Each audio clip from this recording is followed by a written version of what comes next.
kering dia tak mau tinggal. Kalau tak ada ikan kering, biar dia tak makan tak apa, kita itu jam juga kita goreng ikan kering, nanti terdedah lah nasi tu semua.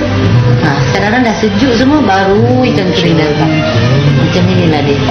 Dia kalau nak bikin lagu ni tak kira masa. Dia kalau siang, malam, pagi, petang, kadang-kadang dekat bilik mandi tu kan, mak cakap dekat dalam bilik mandi, dia duduk berjam-jam, dia duduk fikir, sampai saya pun nak takut nak tanya apa dia fikir. Tapi mula-mula dulu saya pelik, baru-baru kahwin tak reti lah. Tapi dalam lama rupanya dia tarang lagu lah, buat skrip lah, nanti tangan dia macam tu. Jadi kalau kita nak pergi bilik mandi tak boleh lah, terpaksa pergi bilik mandi lain. Siapa itu untuk khas untuk dia. Nanti dia yang cuci bilik mandi tu, dia semua kasih cantik-cantik bilik mandi tu. Itu saja yang dia sayang tu. Sebab apa, agaknya banyak apa dirham dapat situ. Dan kalau dia nak bikin lagu pula, dia duduk dekat piano. Dia duduk piano ni, kita ni dah tak boleh buka radio, dah tak boleh buka TV. Jadi masing-masing anak-anak masing-masing duduk sendiri. Yang I ni bikinlah, jahit inilah, jahit itulah, buat dating lah, buat macam-macam lah.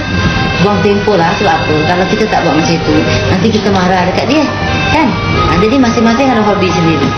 Kalau 3 hari dia macam itu bikin lagu kat rumah, 3 hari lah saya tak cakap dengan dia, kecuali ada perlu macam nak makan ke, nak minum, nak ini, nak itu, telefon ke, baru cakap. Kalau tidak saya tak cakap.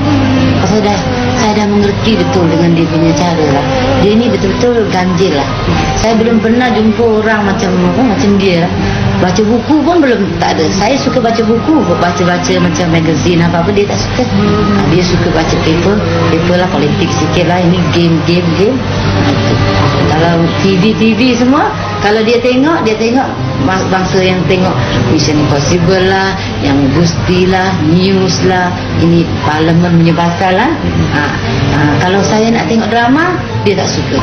Bila dia tengok saya nak tengok drama, mulalah dia pergi main piano. Dah kalang kabut saya. Dah macam mana nak tengok, saya terpaksa pergi depan TV sana, tengok kat situ, buka pelan-pelan, takut kacau daun lah. Nanti kalau kacau dia marah lah. Macam itu.